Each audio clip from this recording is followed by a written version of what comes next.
जय हिंद। कैसे हैं आप? उम्मीद करता हूँ अच्छे होंगे और अपनी पढ़ाई पूरे मन से कर रहे होंगे।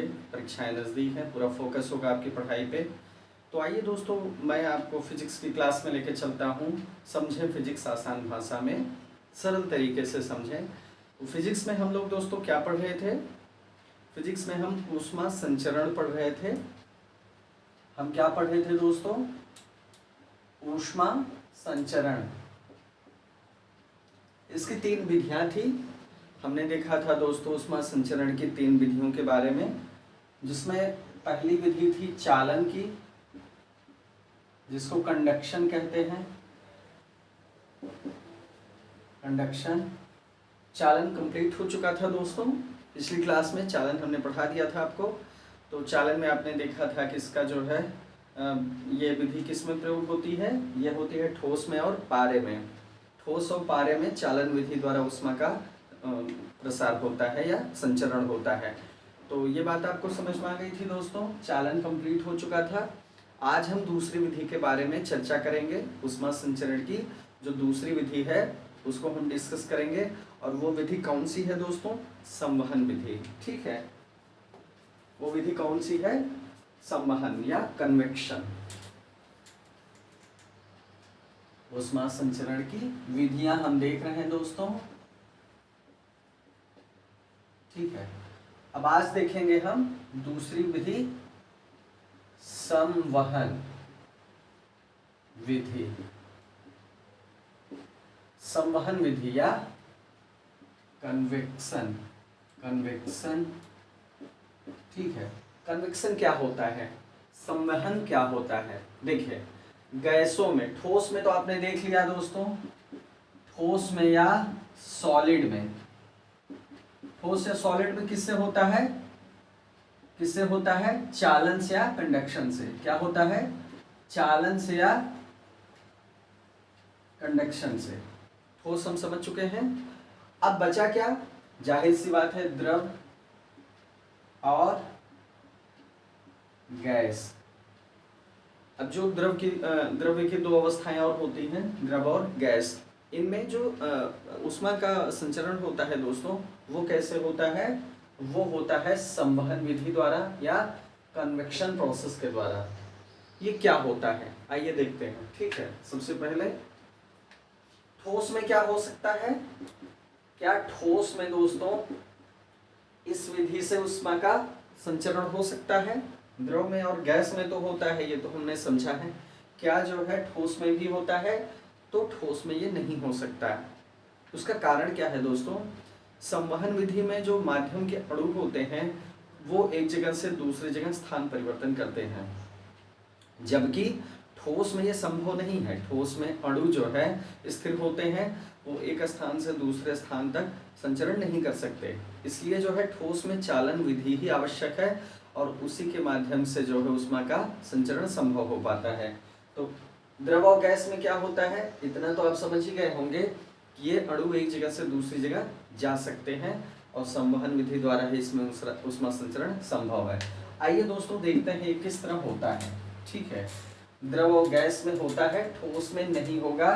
ठोस में होगा चालन विधि से द्वारा, चालन विधि के द्वारा। क्लियर हुआ दोस्तों? अब इस विधि में होता क्या है? इस विधि में दोस्तों जो कण होते हैं, वो क्या होते हैं? कण क्या करते हैं दोस्तों? कण जो होते हैं वो ऊष्मा लेते हैं। मान लीजिए हम बीकर का एक बीकर पात्र लेते हैं, इसमें पानी गर्म करते हैं। ठीक है, इसमें जल है, हम इसको गर्म करते हैं। ठीक है, अब जल में देखिए संवहन विधि किस तरह काम करती है। द्रव में आपने देखा कि द्रव में संवहन विधि द्वारा ऊष्मा का संचरण संभव है। तो यहाँ पर ये द्रव के अणु हैं दोस्तों। जब ये अणु, मान लीजिए इस अणु की बात हम कर रहे हैं, इस अणु से समझते हैं, जब इसमें माध्यम का कोई अणु उष्मित होता है या गर्म होता है तो ये क्या होता है?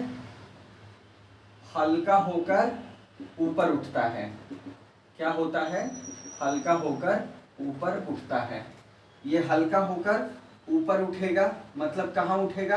ऊपर जाएगा, बाहर नहीं जाएगा, ये इसी बर्तन में रहेगा।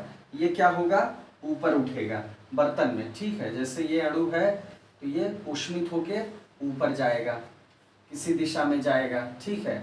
अब जब ये ऊपर जाएगा गर्म होके तो इसका स्थान खाली हो जाएगा, ऊपर जाके क्या हो जाएगा, ये ठंडा हो जाएगा, ठंडा हो जाएगा। क्लियर हुआ। ये गर्म हो रहा है, गर्म होकर ऊपर उठेगा, इसको ऊष्मा मिली किसी स्रोत से, ये गर्म होकर ऊपर उठेगा और जैसे ऊपर उठता चला जाएगा ये क्या होगा, ठंडा होता चला जाएगा। क्लियर हुआ।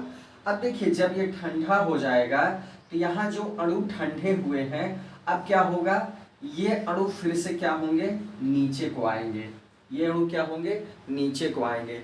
फिर क्या होगा, ये अणु नीचे होके फिर क्या करेंगे, गर्म होंगे, ऊपर उठेंगे। मतलब ये एक साइकिल ये बन रही है। आप देखिए नीचे के अणु उष्मा लेके क्या करेंगे, ऊपर जाएंगे और ऊपर ठंडे होंगे, क्योंकि ऊपर ये दूसरे अणुओं को उष्मा दे देंगे। फिर जो ठंडे अणु हैं वो क्या आएंगे, नीचे आएंगे, नीचे फिर गर्म होंगे, गर्म होके फिर ऊपर उठेंगे, फिर ठंडे होंगे।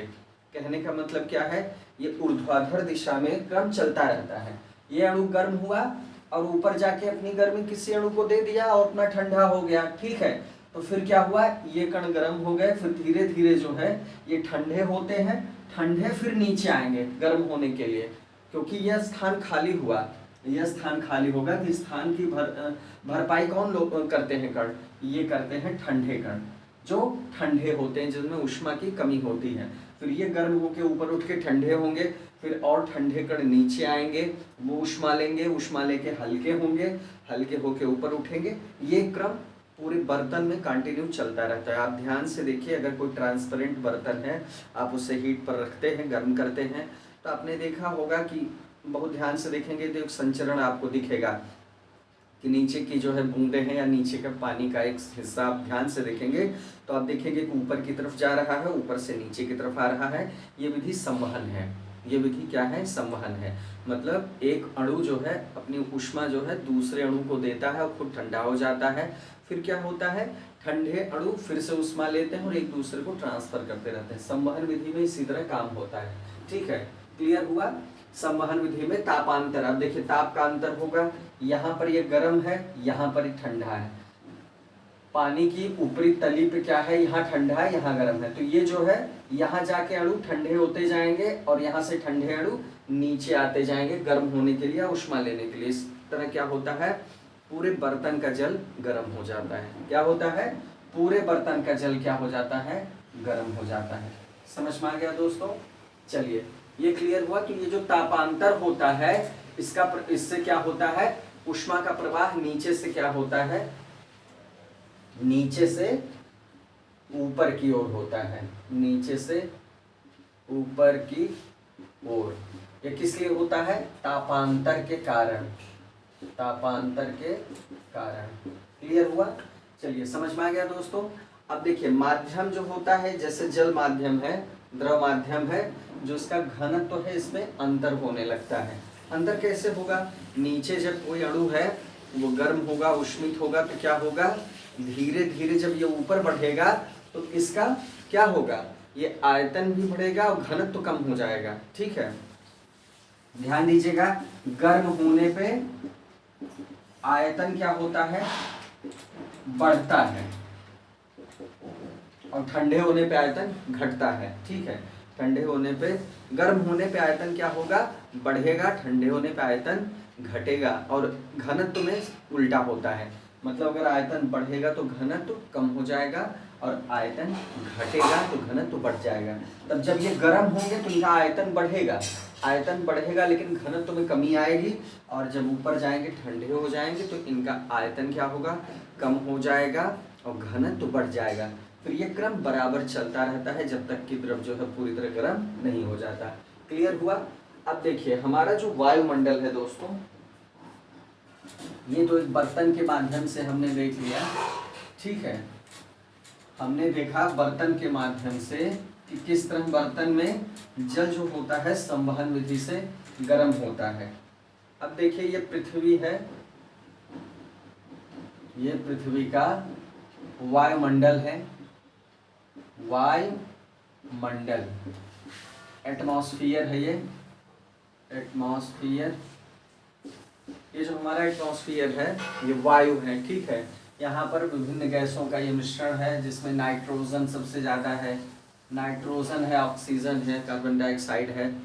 तो यहाँ हम देखेंगे कि गैस में भी हमने देखा कि गैस में भी जो है ऊष्मा का जो संचरण होता है, ऊष्मा का संचरण होता है वो किस विधि से होता है?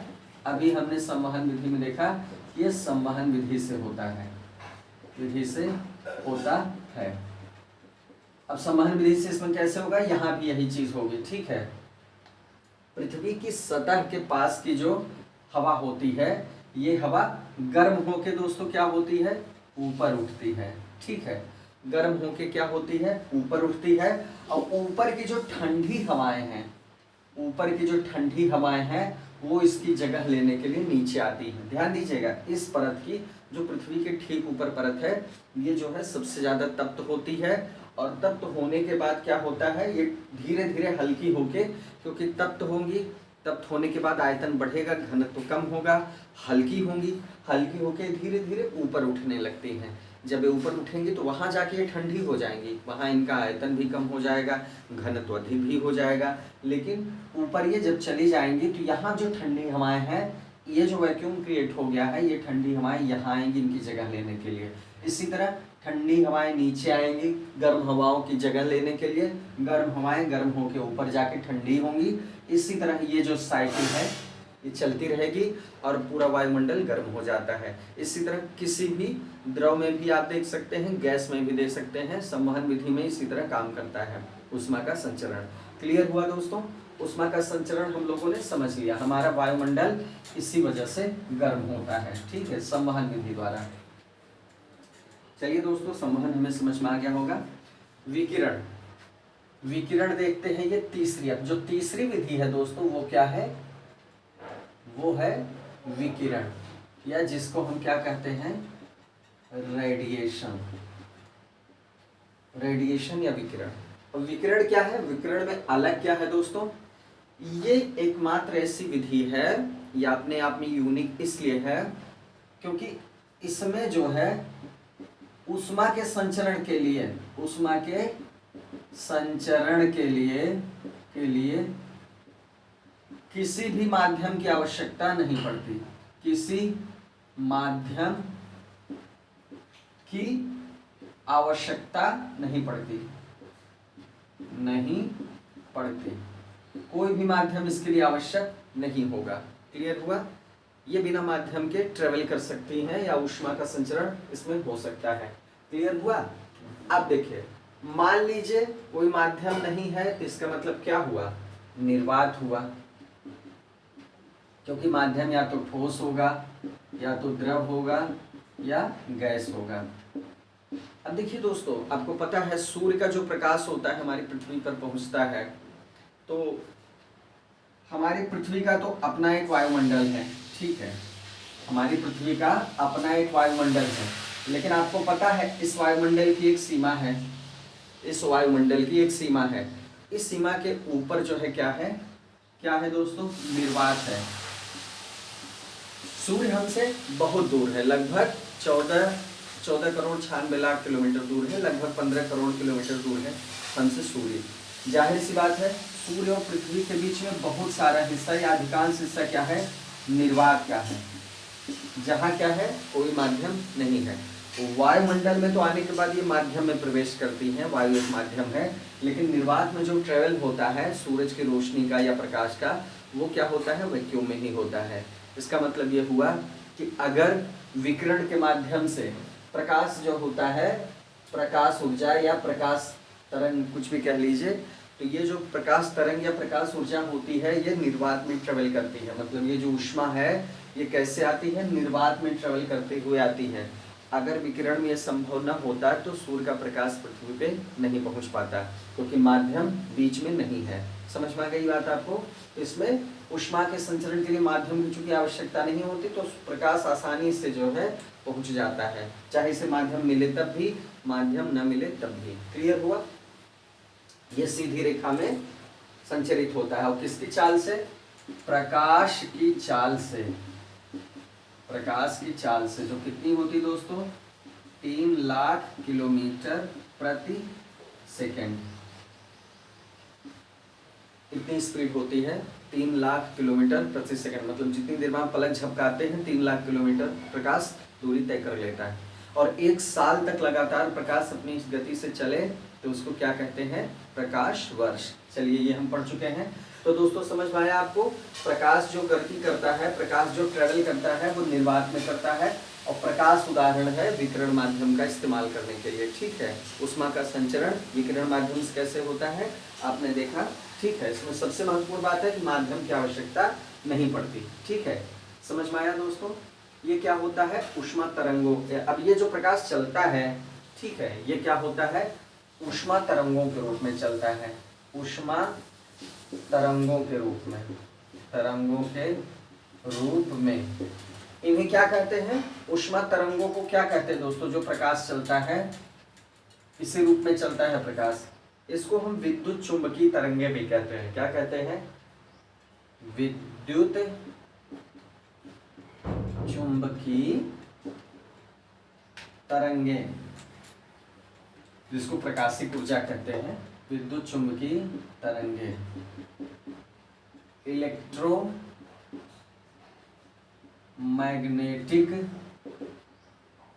वेव। इलेक्ट्रोमैग्नेटिक वेव होती है विद्युत चुंबकीय तरंगे। तो ये ऊष्मा तरंगे होती हैं। ठीक है, समझ में आया? इन्हीं तरंगों के रूप में ये चलता है। विकिरण आप समझ पा रहे होंगे दोस्तों। तो सूर्य की जो ऊर्जा है, सूर्य की जो ऊष्मा है, किस विधि से आती है धरती तक? ये आती है विकिरण या रेडिएशन के माध्यम से। ठीक है, चलिए, रेडिएशन के लिए किसी माध्यम की जरूरत नहीं होती दोस्तों, याद रखिएगा। अब देखिए, ये तो हो गया कॉन्सेप्ट, क्लियर हो गया होगा। दैनिक जीवन में जो भी व्यवहारिक उदाहरण है, क्योंकि परीक्षाओं में इस तरह पूछेगा, सिद्धांत तो आप समझ गए।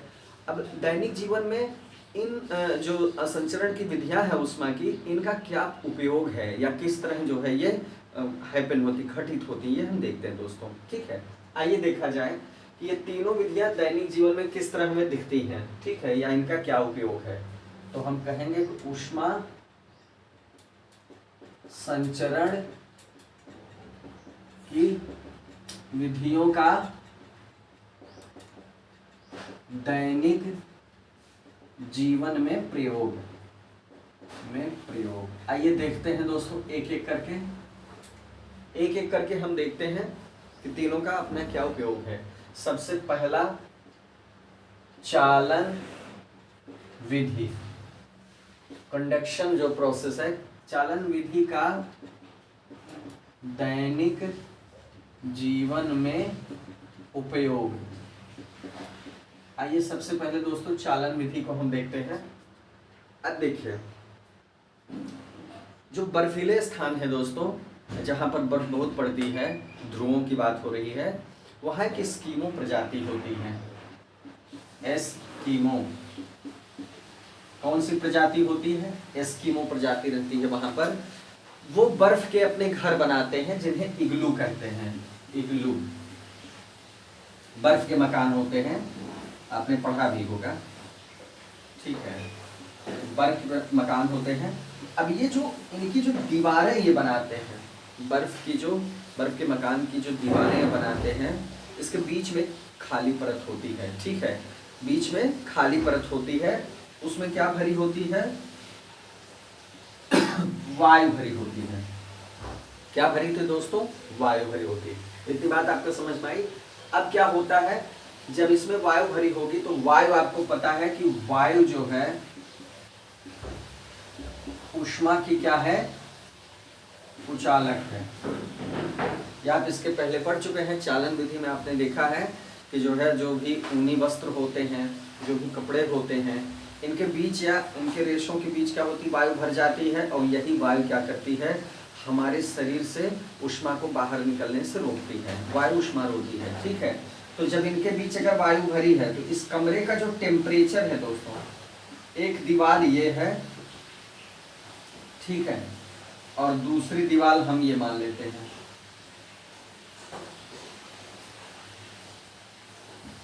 अब देखिए दोस्तों, ये जो है दो दीवार है, इन दोनों दीवार के बीच में क्या है, एयर है, ठीक है।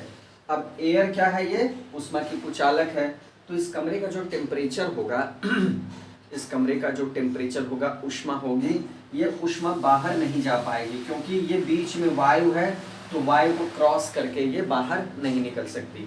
इससे क्या होता है, जैसे कब मैंने चालन में आपको डिटेल में बताया था, जैसे कपड़े होते हैं जिनमें 2 लेयर्स होते हैं, बीच में वायु भरी होती है, तो उस वजह से क्या होता है, वो पतले होने के बावजूद भी हमें बहुत गर्मी देते हैं क्योंकि उनसे होके ऊष्मा बाहर नहीं निकल सकती। इसी तरह उन्हीं कपड़ों में क्या होता है, उनके रेशों के बीच क्या होता है, वायु भरी होती है, ऊष्मा शरीर की बाहर निकलने से रोकती है वायु, ठीक है। तो ये समझ में आ गया दोस्तों, ये वायु क्या करती है, ऊष्मा को रोकती है बाहर निकलने से। इस तरह कमरे का टेम्परेचर अच्छा बना रहता है। तो चालन विधि में अगर हमने पढ़ा है तो ये जाना है कि अगर वायु ऊष्मा की सुचालक होती तब क्या होता, ये काम न करता। क्लियर हुआ?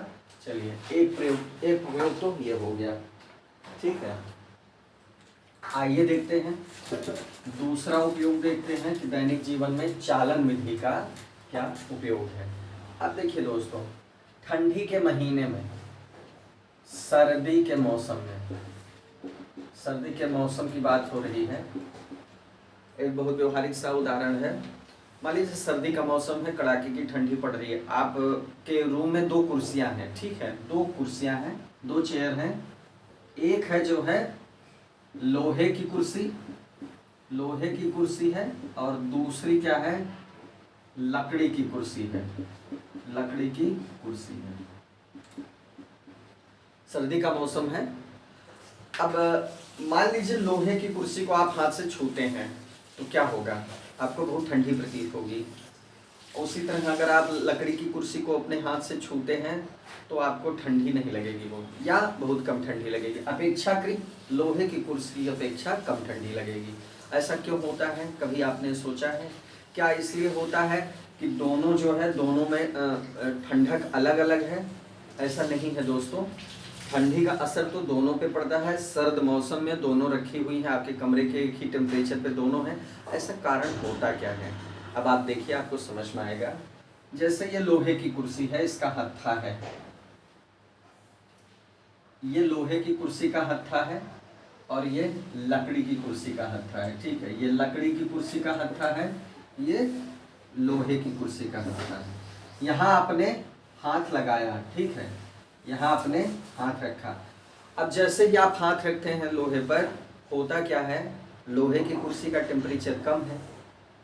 आपके शरीर का जो टेम्परेचर होता है दोस्तों, 37 डिग्री सेंटीग्रेड होता है सामान्य तापमान। आपके शरीर का जो टेम्परेचर होता है वो अपेक्षाकृत गर्म होता है बाहर के टेम्परेचर से। हम समतापी जीव हैं दोस्तों, हमारा शरीर जो है हमारे टेम्परेचर को वायुमंडल के टेम्परेचर से मेंटेन रखता है, मतलब वो एडजस्ट कर लेता है। तो इसलिए सर्दियों में क्या होता है, शरीर के अंदर क्या होता है, तापमान अच्छा रहता है। तो जैसे ही आप हाथ रखते हैं तो कुर्सी पे, जो लोहे की कुर्सी है उसका टेम्परेचर कम है, आपके शरीर का टेम्परेचर ज़्यादा है। तो जैसे ही टेम्परेचर में तापांतर होता है, तापांतर आप पढ़ ही रहे हैं, तापांतर, ताप में अंतर, तो आपके शरीर का जो टेम्परेचर वो ज़्यादा है, कुर्सी, लोहे की कुर्सी का टेम्परेचर कम है। तो जैसे ही आप हाथ रखते हैं तो क्या होता है, अधिक ऊष्मा जो है कम ऊष्मा की तरफ संचरित होने लगती है, या तापांतर की वजह से आपके शरीर की ऊष्मा हाथ के माध्यम से लोहे की कुर्सी में जाने लगती है तेजी से। इससे क्या होगा, आपका शरीर ठंडा लगेगा, आपका हाथ क्या होगा, बहुत ही ठंडा लगेगा, क्योंकि जैसे ही आपने छुआ तुरंत आपके हाथ की ऊष्मा कुर्सी में जाने लगेगी। लोहे की कुर्सी में ऐसा होगा।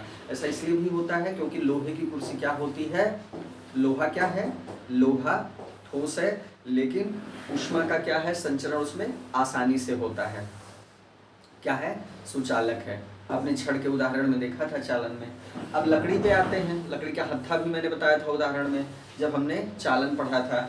अब लकड़ी के हत्थे को जब आप छूते हैं तो लकड़ी चूंकि ऊष्मा की अच्छी सुचालक है ही नहीं, तो आपके शरीर से जो ऊष्मा का संचरण है वो जो है लकड़ी में नहीं होता या बहुत ही कम होता है, ठीक है, जिसकी वजह से आपको उतनी ठंडी नहीं लगती, लकड़ी की कुर्सी उतनी ठंडी नहीं लगती। आपको समझ में आ गया होगा दोस्तों, यहाँ क्या कारण है कि जो है चालन में जो आपने देखा है कि ऊष्मा का संचरण किन किन चीज़ों में होता है। जो चालक होते हैं उनमें तेजी से होता है, जो कुचालक होते हैं उनमें कम या नगण्य होता है, और ऊष्मारोधी जो होते हैं उसमें आपने जो इंसुलेटर आपने देखा था, ऊष्मारोधी जो होते हैं या ऊष्मारोधक होते हैं उसमें बिल्कुल नहीं होता, जिसमें एस्बेस्टस हमने देखा था तब। तो ठीक है, समझ में आया। तो ये क्या हो गया, ये दूसरा उदाहरण हो गया दैनिक जीवन में किस चीज़ का, चालन विधि का। ठीक है, ये चीज़ें जो है परीक्षाओं में पूछी जाती हैं, तो ये व्यवहारिक प्रयोग है। ठीक है, चलिए तीसरा एक चीज़ और देख लीजिए, अच्छा एग्जाम्पल है। आप चाय पीते हैं, ठीक है, तो दोस्तों आपने कभी ध्यान दिया है कि चाय पीने के लिए आप जब बर्तन खरीदते हैं तो लोहे के, धातु के बर्तन कम इस्तेमाल करते हैं। कब के प्रिफर किया जाता है, चीनी मिट्टी के बर्तन। किसके, चीनी मिट्टी के बर्तन। चीनी मिट्टी के बर्तनों में चाय पीना ज़्यादा प्रिफर किया जाता है। ऐसा क्यों हुआ, ड्यूरेबल तो ज़्यादा लोहे के ही सॉरी स्टील के बर्तन या फिर जो भी मेटल है उसके बर्तन होते हैं, धातु के बर्तन होते हैं, लेकिन ऐसा क्यों होता है कि हम धातु के बर्तन में प्रेफर नहीं करते पीना, हम चीनी मिट्टी के बर्तन में प्रेफर करते हैं। इसका रीज़न ये होता है दोस्तों कि धातु क्या है, आपको पता है धातु क्या है, मेटल क्या है, ऊष्मा की सुचालक है, और सुचालक ही नहीं है, बहुत अच्छी सुचालक है। चीनी मिट्टी क्या है, कुचालक है। चीनी मिट्टी क्या है दोस्तों, कुचालक है। अब देखिए क्या होता है, मान लीजिए आपने धातु के बर्तन में चाय ली, तो जब आप इसको होठों से लगाएंगे तो धातु बहुत तेजी से गर्म हो जाएगी। ठीक है, जो मेटल होगा वो बहुत तेजी से उष्मा संचरण की वजह से गर्म हो जाएगा, क्योंकि ये उष्मा का सुचालक है। इसकी वजह से होंठ जो है जलने की संभावना आपकी ज़्यादा रहती है रेदर दैन चीनी मिट्टी के बर्तनों में। ठीक है, चीनी मिट्टी के बर्तनों में उष्मा का प्रसार इतनी आसानी से नहीं होता, कुचालक होती है, थोड़ा बहुत गर्म होता है। ये क्या होती है, धातु पूरी तरह से गर्म हो जाएगी और आपके होंठ जल जाएंगे। ये बहुत बड़ा कारण है जिसकी वजह से क्या होता है, चाय इन बर्तनों में पीना या गर्म चीज़ें इन बर्तनों में पीना प्रेफर किया जाता है। समझ में आ गया। तो ये दोस्तों चालन विधि के दैनिक उपयोग हैं। ठीक है, किस तरह जो है चालन विधि काम करती है ये हमने देखा, उनके सुचालकों के माध्यम से भी देखा कि उनके सुचालक जो होते हैं अपने गुण के कारण इस तरह जो है उपयोग में आते हैं या उपयोग में नहीं आते। समझ में आ गया। चलिए चालन जो है आपको क्लियर हो गया। अब देखिए दोस्तों, देख लेते हैं दूसरी विधि, देखते हैं दूसरी विधि जो है वो संवहन विधि है। संवहन विधि का दैनिक जीवन में उपयोग। अब देखते हैं संवहन विधि का किस तरह उपयोग होता है दैनिक जीवन में। कुछ उदाहरणों से हम समझने का प्रयास करते हैं। बहुत ही अच्छा उदाहरण है दोस्तों।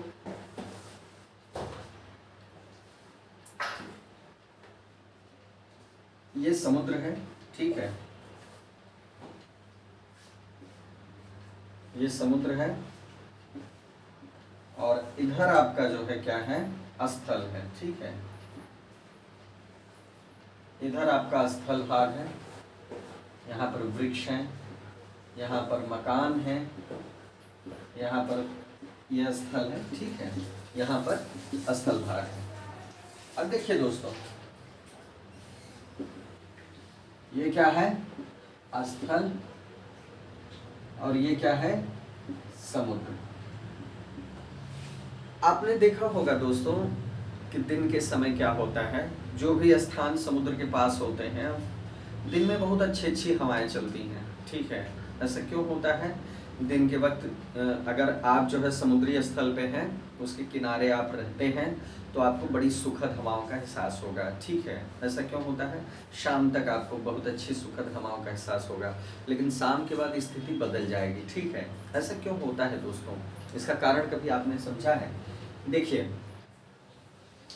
दिन में क्या होता है, जल भी गर्म हो रहा है,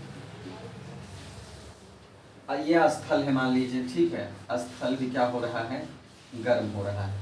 ठीक है, स्थल भी गर्म हो रहा है, जल भी गर्म हो रहा है।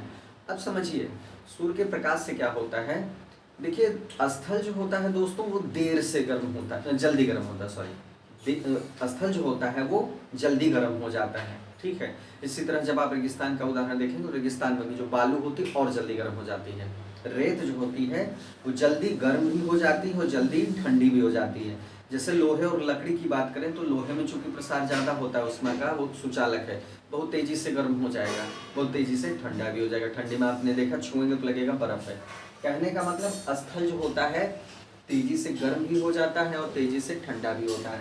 जल जो होता है ये भी गर्म होता है, ये भी गर्म होता है, लेकिन ये देर से गर्म होता है और देर से ठंडा होता है। अब देखिए कैसे काम करता है। जब स्थल जो है गर्म हो जाएगा तो स्थल जल्दी गर्म हो गया तो इसके ऊपर की जो हवाएं हैं या वायु की परत है, हमने वायुमंडल के उदाहरण में देखा, जो संवहन में हम देख रहे हैं तो वायुमंडल में हम देख रहे हैं कि गैसों को भी संवहन विधि से ऊष्मा का संचरण होता है, गैसों में भी। अब देखिए इसकी जो ऊपर की वायु की परत है, स्थल की बात मैं कर रहा हूँ, स्थल के ऊपर की जो वायु की परत है ये गर्म हो जाती है, ठीक है। गर्म होके ये क्या करेगी, आपको पता है, कई बार हम बता चुके हैं कि गर्म होने के बाद क्या होगी, गर्म होने के बाद ये फैलती हैं, इनके अणु आपस में फैलते हैं, हवाओं के अणु, गैस के अणु फैलते हैं, इनका आयतन बढ़ता है, घनत्व तो कम होता है। और इसके बाद जब इनका आयतन फैलेगा लेकिन इनका घनत्व तो कम होगा, घनत्व कम होने का मतलब हल्की होंगी, तो गर्म होने पे क्या करती हैं, ऊपर उठती हैं। क्या करती हैं, ऊपर उठती हैं। ऊपर उठेंगी, धीरे धीरे ऊपर जाके ठंडी हो जाएंगी, ठीक है। फिर वो अलग बात है कि नीचे ऊपर से फिर नीचे आएंगे उनका स्थान लेने के लिए, ठंडी हवाएं गर्म हवाओं का स्थान लेने के लिए नीचे आएंगी, फिर वो जो है गर्म होकर ऊपर उठेंगी। ये क्रम चलता रहता है। एक तो क्रम ये यहाँ ही चलता रहता है, वायुमंडल पूरा गर्म हो जाता है, तो ये तो आप अच्छे से समझ चुके हैं। अब इसमें स्थल में और जो है जल में अंतर क्या होता है वो यहाँ समझना है। अब ये जब हवाएं ऊपर उठ जाएंगी, ठीक है, तो चूंकि यहाँ पर समुद्र भी बगल में है, आप नोटिस कर रहे हैं, समुद्र के ऊपर की जो हवाएं होती हैं, इसकी ऊपरी परत की जो हवाएं होती हैं, गर्म तो वो भी हो रही हैं दिन के समय, लेकिन उतनी गर्म नहीं हो रही हैं जितना स्थल के ऊपर की हवाएं हो रही हैं। तो होता क्या है, जैसे ही ये हवा जो है गर्म होके ऊपर उठती है, स्थल के ऊपर की हवा की परत जब ये गर्म होके ऊपर उठती है तो समुद्र के जो ऊपर की जो है सतह की हवा है ये अपेक्षाकृत क्या है, ठंडी है।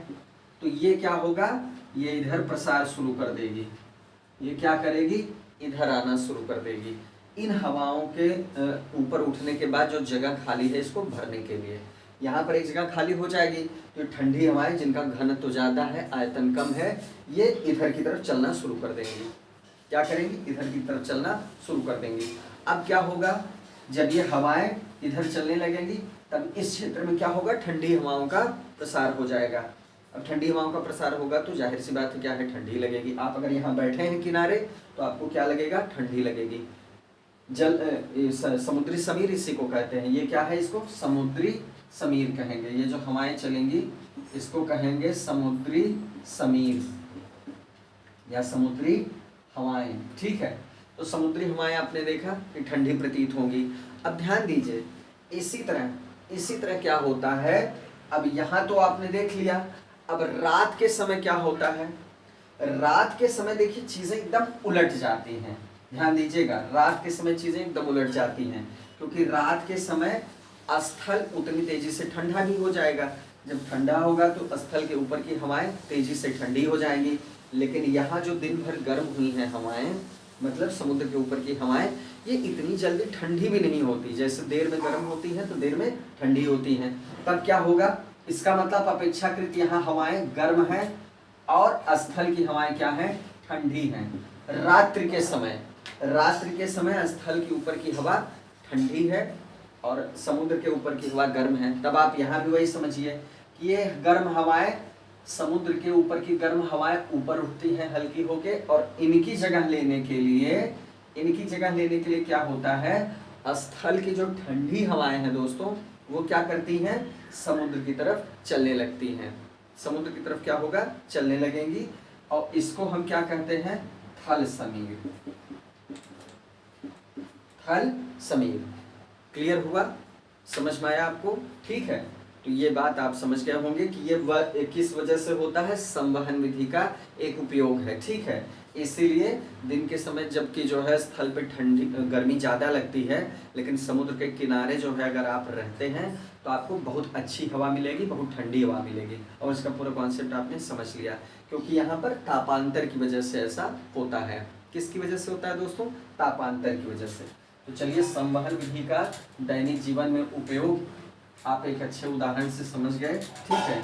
तो ये जो है कुछ बातें हैं दोस्तों, ठीक है, संवहन विधि में कैसे जो है ये काम करती हैं, ठीक है, हमने देखा। अब दोस्तों एक उदाहरण और देख लेते हैं संवहन विधि का ही। जैसे संवहन विधि में आपने देखा होगा बल्ब को,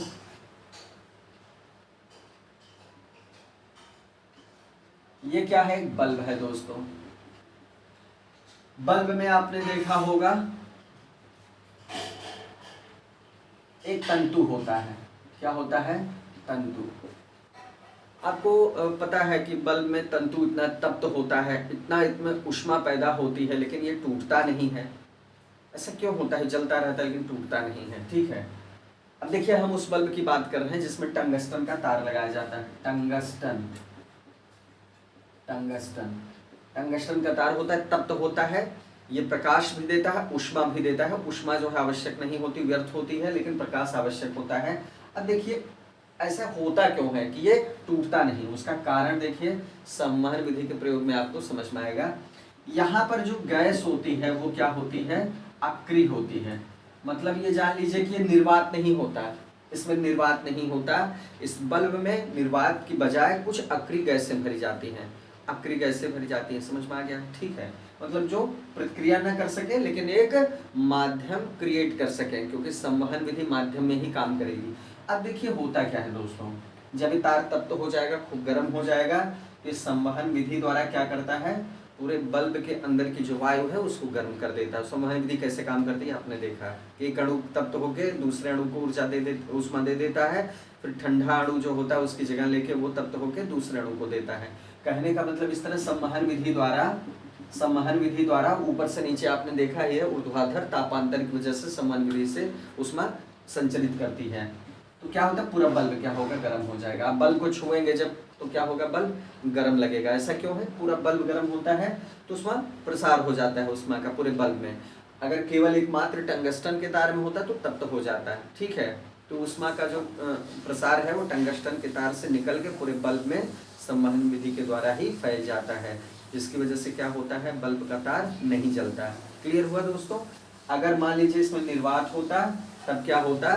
तब ये तार जो है जल जाता है, क्योंकि वो उसको एक माध्यम ही न मिलता प्रसार के लिए। समझ में आई बात? तो ठीक है, ये भी दूसरा एग्जाम्पल हो गया। तो दोस्तों जो है आज की क्लास में बस इतना ही, और मुझे उम्मीद है आपको समझ में आ गया होगा संवहन का भी दैनिक जीवन में उपयोग। और अगली क्लास में दोस्तों हम विकिरण का उपयोग देखेंगे कि दैनिक जीवन में किस तरह जो है उपयोगी होता है और किस तरह जो है काम करता है। तो चलिए दोस्तों, मिलते हैं फिर अगली क्लास में। जय हिंद दोस्तों।